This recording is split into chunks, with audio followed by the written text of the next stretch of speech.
जय जिनेन्द्र शाह।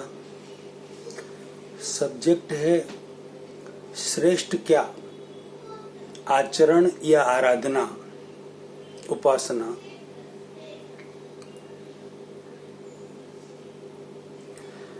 आचार्य श्री महाश्रमण जी फरमाते हैं कि उपासनात्मक धर्म आराधनात्मक धर्म से कहीं बेहतर है आचरणात्मक धर्म। यदि मुझे दोनों में से कोई एक की चॉइस करनी हो तो मैं आचरणात्मक धर्म की चॉइस करूंगा, ऐसा फरमाते हैं। बहुत बड़ी बात है, बहुत अच्छी बात है।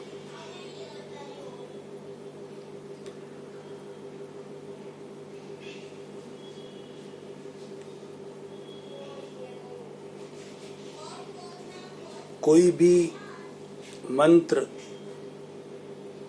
माला, बाहरी तप, सामायिक स्वाध्याय, देव दर्शन आदि उपासनात्मक धर्म, आराधनात्मक धर्म से मन को शांति मिल सकती है, उसकी आत्मा तक पहुंच नहीं है। आत्म कल्याण के लिए तो अंतर तप की जरूरत है, आचरणात्मक धर्म की जरूरत है। आचरणात्मक धर्म, जीवन के आचरण में धर्म आना, वह होना चाहिए, तभी जाकर आत्मा तक वह पहुंच सकता है। उपासनात्मक धर्म, आराधनात्मक धर्म मन तक ही सीमित है। उपासना हम आराधना उपासना हम कितने समय तक कर सकते हैं? हर कोई अलग अलग, सबका अलग अलग समय, सबकी अलग अलग मर्यादा। कोई 10 मिनट के लिए, कोई 20 मिनट के लिए, कोई आधा घंटा, कोई 1 घंटा, कोई 2 घंटे, कोई 5 घंटे भी आराधना या उपासना कर सकते हैं। कोई 1 सामायिक, 2 सामायिक, 5 सामायिक, 7 सामायिक भी करते होंगे। अब कोई 5 घंटे भी यदि उपासना आराधना कर लेवे, जब तब कर लेवे, कोई साधना कर लेवे, सामायिक कर लेवे, कुछ भी उपासना या आराधना कर लेवे, 5 घंटे उसमें समय निकाल दे, 24 घंटा है एक दिन का। 5 घंटे आपने आराधना उपासना कर ली, बाकी 19 घंटे या 4 घंटे की तो 20 घंटे या 3 घंटे की तो 21 घंटों का, या 2 घंटा की तो 22 घंटों का, 1 घंटा की तो 23 घंटों का। क्या 23 घंटे में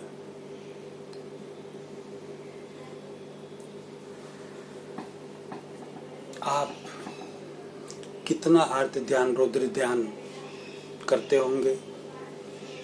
धर्म ध्यान तो 1, 2, 3, 5 घंटा कर लिया, बाकी के घंटों में आर्त ध्यान, रौद्र ध्यान कितना करते होंगे? ये कभी सोचा है आपने? इसलिए धर्म जीवन में हो, हमारे आचरण में हो, हर घंटे हो, हर घड़ी हो, हर मिनट हो, हर पल हो, हर समय हो। जो समय असार हो रहा है तो उसका सार निकलेगा, समय सार हो जाएगा। यदि आचरणात्मक धर्म हुआ तो वह आत्मा तक पहुंचेगा, और आत्मा तक पहुंचेगा तो आत्म शुद्धि संभव है, वरना आत्म शुद्धि संभव नहीं है।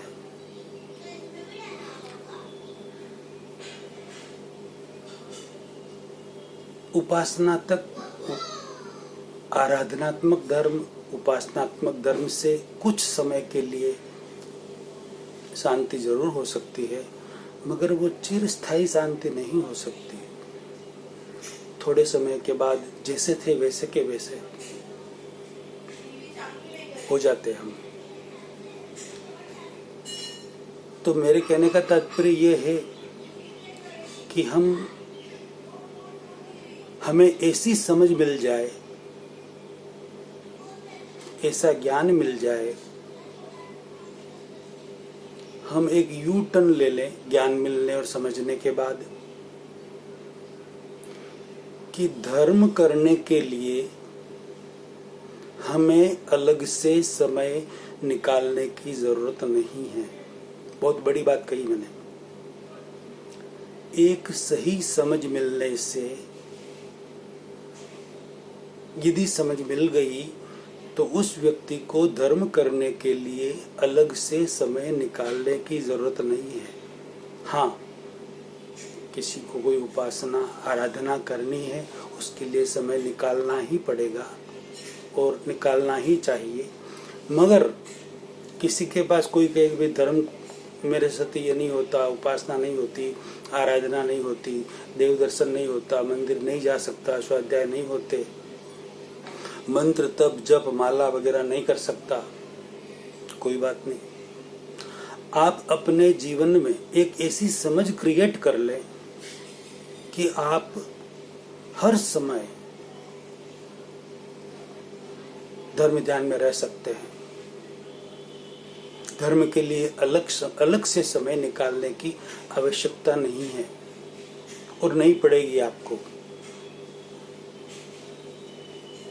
बहुत बड़ी बात है ये। एक उदाहरण से समझते हैं।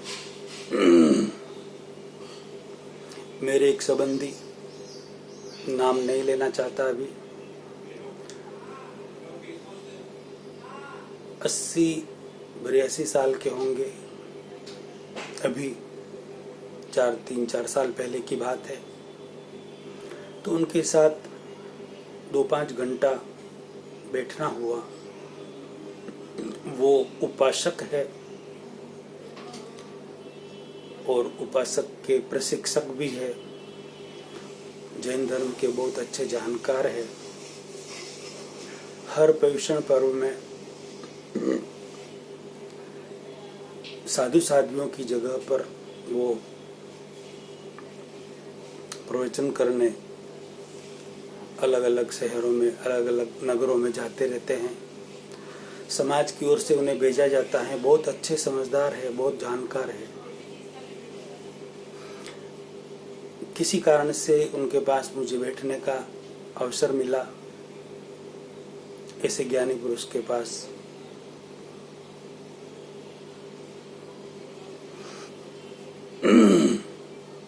जो धार्मिक व्यक्ति होते हैं, काफी धर्म वो करते हैं, धार्मिक व्यक्ति है, और जो भी होते हैं, और उपासक तो फिर और भी ज्यादा ही।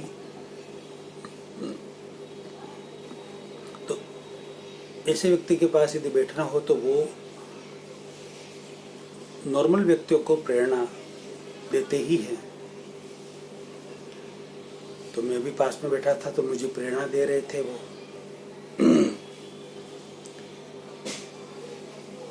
कि आप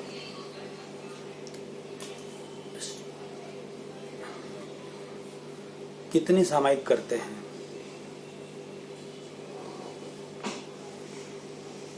मैंने कहा कि मैं तो सामायिक नहीं करता। क्या आप सामायिक नहीं करते? नहीं। तो नवकार मंत्र की माला गिनते होंगे? मैंने बोला नहीं, माला भी मैं तो नहीं गिनता। तो कोई जप करते होंगे घंटा आधा घंटा? जप भी मैं नहीं करता।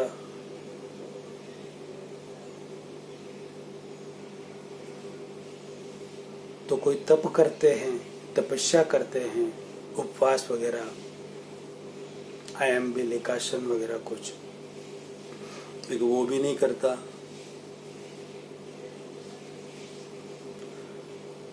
तो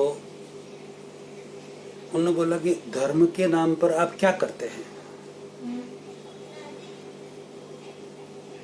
मैंने प्रति प्रश्न किया उपासक से। मैंने कहा कि आप मेरे से तो 20 साल बड़े हो। मैंने कहा आप डेली कितने सामायिक करते हैं, आप बताइए पहले। कितना जप तप स्वाध्याय वगैरह माला वगैरह करते हैं। तो उनका कहना था कि मैं रोज सुबह 2-3 सामायिक हो जाती है, रात को भी 3-4 सामायिक हो जाती है, ऐसे रोज 5-7 सामायिक कर लेता हूँ। उसी के अंदर तप जप माला ध्यान स्वाध्याय वगैरह बहुत कुछ उसी के अंदर सब हो जाता है। बहुत अच्छी बात है ये। मैंने बोला कम से कम 5-6 सामायिक तो हो ही जाती, एवरेज 5 सामायिक तो आपके हो ही जाती होगी। 5 सामायिक का मतलब कम से कम आप 4 घंटे डेली आप धर्म ध्यान में रहते हैं कि हाँ मैं धर्म ध्यान में रहता हूँ। मैंने बोला बहुत बड़ी बात है। अब आप ये बताइए 4 घंटे आप कंप्लीट धर्म ध्यान में रहे और दिन में होते हैं 24 घंटे, तो 20 घंटे आप क्या करते हैं? ये सुनकर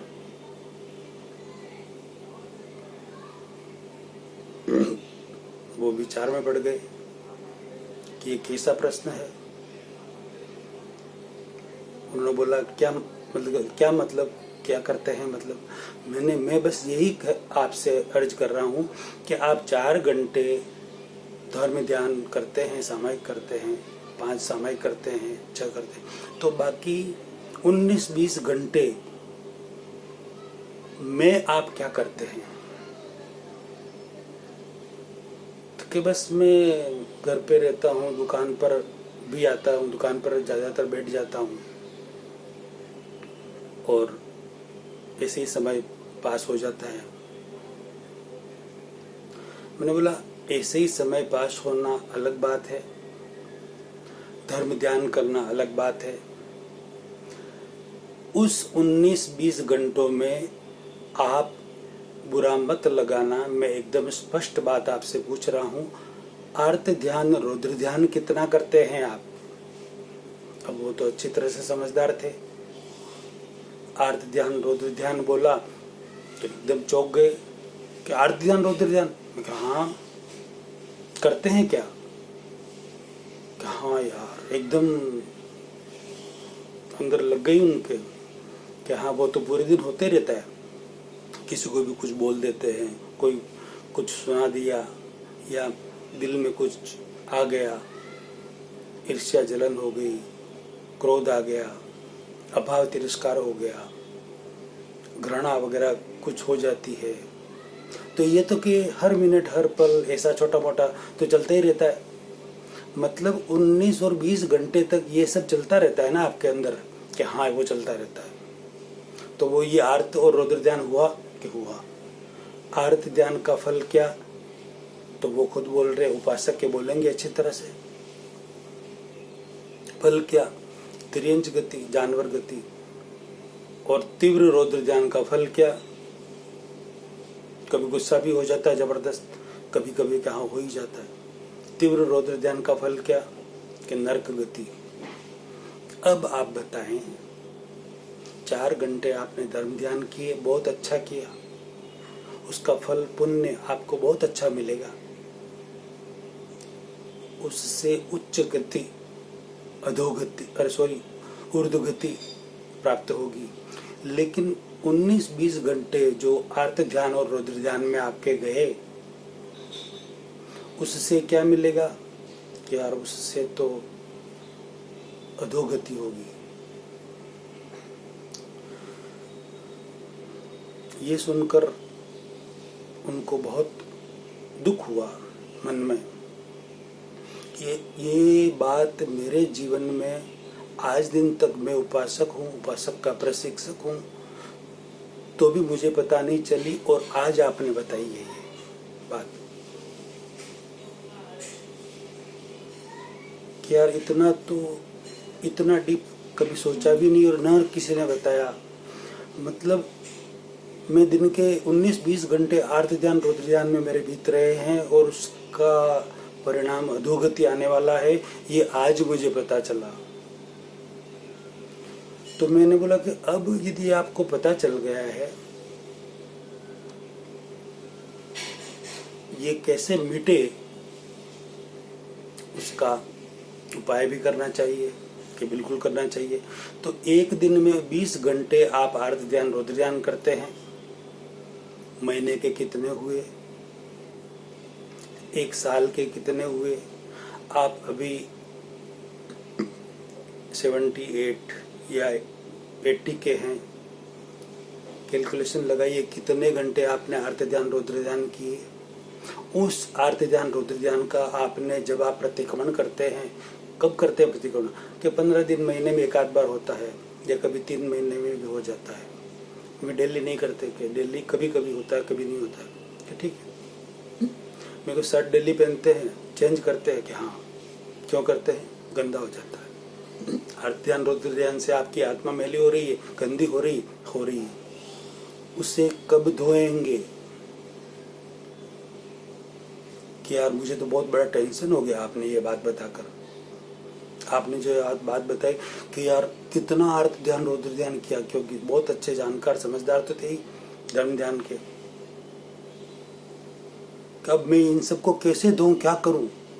मेरे तो मन में कुछ भी ऐसा कुछ हो रहा कि यार मेरा ये अभी का अभी मृत्यु हो जाए मेरी, तो ये सब सारा मेरे साथ आएगा और मेरी क्या गति होगी।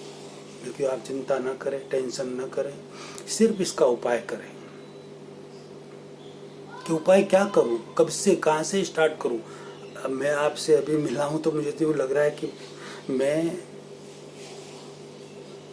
उपासक बनकर सिर्फ बातें ही बता रहा हूं। मैं बोला आप थियरी में ही है, प्रैक्टिकल में अभी आए ही नहीं है। थियरी खुद सीख रहे हैं अभी तक 80 वर्षों तक, और थियरी ही सिखा रहे हैं। प्रैक्टिकल में आए ना, प्रैक्टिकल में आ जाइए, प्रैक्टिकल में ही कीजिए। तो कि कैसे करूं, क्या करूं, तो उनको रास्ता बता दिया। ये वाक्य आप एक लाइन सुबह बोलिए 5 बार, और ये शॉर्ट प्रतिक्रमण की विधि मैंने तो मेरे पीछे वीडियो में बहुत बार बताई हुई है, अभी मैं रिपीट नहीं करना चाहता उसे। और एक लाइन क्या बोलनी वो भी मैंने पीछे की वीडियो में बताई हुई है। बस 2 बातें ही उनको बताई। एक लाइन तो आपको 5 बार सुबह ये बोलनी है, और ये शॉर्ट प्रतिक्रमण से जो 1-2 मिनट में कहीं भी किसी भी जगह हो सकता है, सिर्फ उसमें भाव की जरूरत है, क्रिया की कोई जरूरत नहीं है, कहीं भी कर सकते हैं। तो ये स्टार्ट कर दीजिए। अपने सारे गुनाहों को, सब सारे दोषों को पहले से याद कर करके उनको धो डालिए, उनको नष्ट कर दीजिए। और जो डेली ये दोष हो रहे हैं उसको तुरंत इस शॉर्ट प्रतिक्रमण से मिटाते रहिए, पूरे दिन में। और जब भी समय मिले तो पुराने सब याद करके उन सबको मिटाते रहिए। ऐसे करके आप 6-12 महीने में ये सारे दोष धीरे धीरे करके आपके मिट जाएंगे। समय लगेगा लेकिन मिट जाएंगे, और ये सब आपके साथ नहीं आएंगे, कैरी फॉरवर्ड नहीं होंगे आगे के भाव के लिए। ये सुनकर उनको बहुत बहुत बहुत अच्छा लगा। उन्होंने तो कहा कि धर्म की शुरुआत आज से ही मेरे जीवन में हो रही है, अभी तक तो कुछ हुआ ही नहीं, सिर्फ थियरी में सीख रहा था और सिखा रहा था लोगों को। मुझे बोला कि आप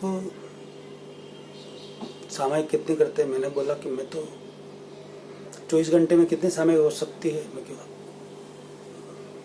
कैलकुलेशन करके देख लीजिए, 29 या 29.5 सामायिक लगभग होती है। 24 घंटे मैं सामायिक में ही रहता हूँ। ये कैसे, आश्चर्य हुआ उनको ये कहा मैंने कि मुझे आर्त ध्यान और रौद्र ध्यान नहीं होते हैं। मैं सामायिक यानी समता में, सम में ही रहता हूँ, विषम नहीं होता, विषमता आती नहीं मुझे। आर्त ध्यान रौद्र ध्यान नहीं होते, वीत द्वेषी अवस्था प्राप्त है। तो बाकी क्या रहा, बाकी धर्म ध्यान और शुक्ल ध्यान। मैं मैक्सिमम में धर्म ध्यान में ही रहता हूँ और शुक्ल ध्यान भी रहता है। क्या आपको शुक्ल ध्यान भी रहता है, वो कैसे, वो भी उनको बताया। बहुत जबरदस्त आश्चर्य हुआ उनको और उस दिन से उन्होंने चेंज किया। अगला प्रवचन अगले वीडियो में लेते हैं। वीडियो अच्छा लगा हो तो लाखों करोड़ों व्यक्तियों तक पहुंचाए, अनुमोदना का पुण्य कमाए। अपनी प्रतिक्रिया जरूर दें। जय जिनेंद्र शाह।